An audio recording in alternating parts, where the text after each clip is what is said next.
There's something about classic cars. Just by the looks of it, classic cars have a distinct look.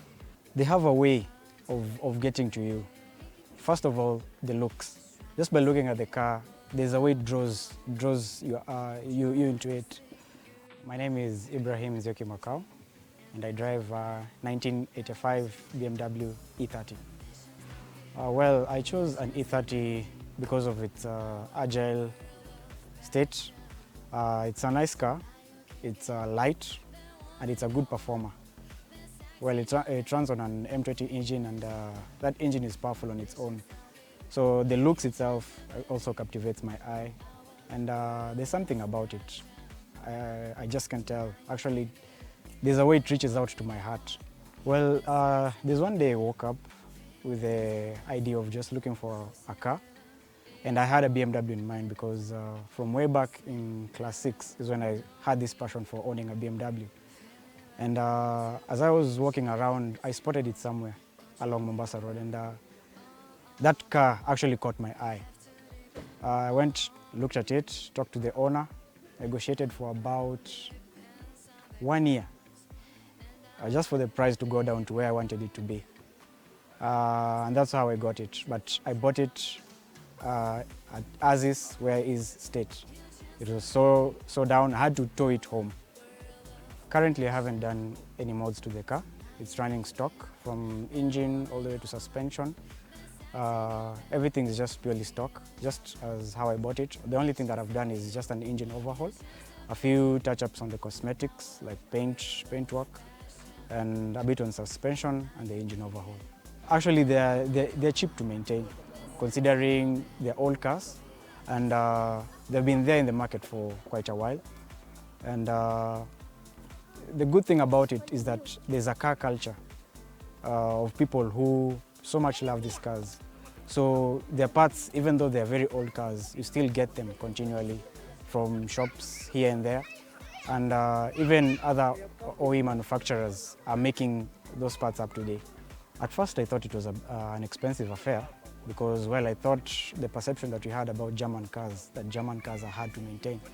But shock on you, these cars are very easy to maintain. I once went to a spare part shop and asked for spark plugs. And the guy just told me 200 shillings, and everyone was looking at me like 200 shillings for BMW spark plugs. So, well, maintaining these cars, well, I won't lie to you, it's not an expensive affair, but, well, it's also not cheap. It's all about the passion that you have for the cars. But up to this moment, I can say it has not been hard for me to keep up with it. When it comes to the issue of parts, we have friends in the group who own garages where they have these parts for these old cars. Because, you know, when it comes to certain parts for these cars, like this one is a 35-year-old car, you can't get them basically from new from shops. So normally we usually get them from friends within the group who have these cars in plenty and they chop them off, so you can get parts from them. But when it comes to mechanical parts and new parts, we usually source them from Impala. They're a good buy. We usually get them from Impala downtown. Since I had a passion for these cars, I had that interest of knowing so much about them. So I used to service and repair these parts on my own. But when it comes to more technical work, there is a garage for my friend called Peter Chalo.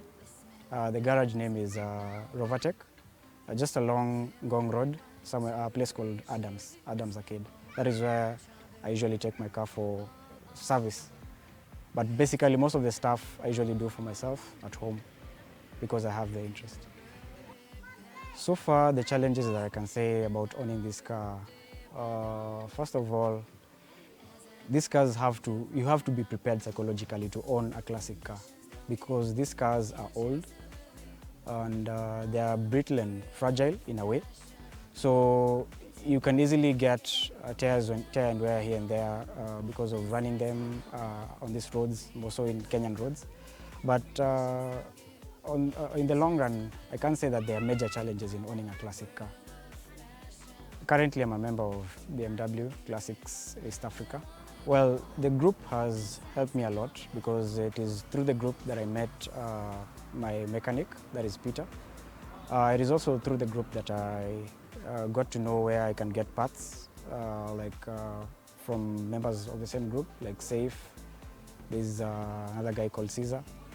The group also has helped me to network with a number of guys, and it's more about family. So I can say generally, owning this car has brought me and has connected me to a family. About the future, I've been thinking of this car in very many ways. First of all, I'm a purist, and I've been thinking of maintaining this car and keeping it as pure as it is, just restoring it to factory condition. But also when it comes to E30s, there's something unique about it because they're performance cars, and these cars can really get on your nerves in a way. And you'll want to think of upgrading it, doing an engine conversion, suspension and all that. So I'm torn in between the two, sorry. I don't know how to handle it when it comes to the future. But well and good, if I get an opportunity to own another one, I'll just keep this one pure and then do the modifications on the other. About selling the car, that's a tough one, but currently the sort of attachment I have with this car, I don't think I'll ever sell it. At first, before I did the upgrades that I did on it, I had that second thought, but how it has brought a smile on my face right now, I don't think of selling this car anytime soon. I'm in IT. I run a business enterprise called BrainTech Enterprises. I do supplies on IT. I do also maintenance and repair of computers and accessories. And I'm also in construction.